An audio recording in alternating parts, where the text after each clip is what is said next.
న్యాయ వ్యవస్థలో rule of law అందరికీ సమానంగా అమలు కావాలన్నారు హైకోర్టు న్యాయమూర్తులు. కోర్టులో న్యాయవాదులు, జడ్జిల ప్రవర్తన మార్గదర్శకాలకు అనుగుణంగా మర్యాదపూర్వకంగా ఉండాలన్నారు. పెద్దపల్లి జిల్లా ఓదెల మండలంలో నూతనంగా ఏర్పాటు చేసిన జూనియర్ సివిల్ జడ్జి కోర్టును ప్రారంభించారు.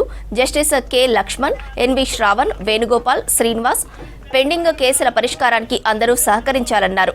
న్యాయ వ్యవస్థపై ప్రజల నమ్మకాన్ని సంరక్షించేలా ప్రతి ఒక్కరూ కృషి చేయాలని సూచించారు.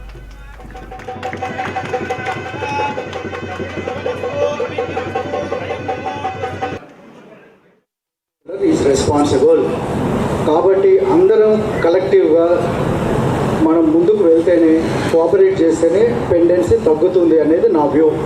కలెక్టివ్గా జాయింట్గా కేసును ముందుకు తీసుకుపోతే మాత్రమే పెండెన్సీ తగ్గుతుంది. నేను again I'm reminding you, every stake holder is responsible for pendency and every stakeholder is responsible for disposal of the cases. Credit goes to every stakeholder, not only to the judicial officer, lawyer or anybody.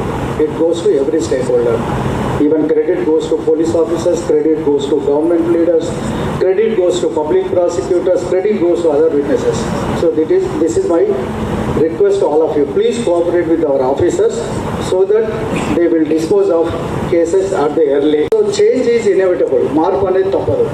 కోర్టులు పెరుగుతుంటాయి, కేసులు పెరుగుతుంటాయి, Odela court వచ్చేస్తుంది, తర్వాత ఇంకో court కూడా పక్కన inaugurate అయ్యే chance ఉంటుంది.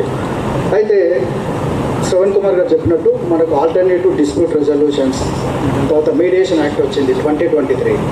Mediation యాక్ట్లో ఒక చాప్టర్ ఉంది, chapter 10, that is with regard to involvement of caste elders, community elders in disposal of the cases.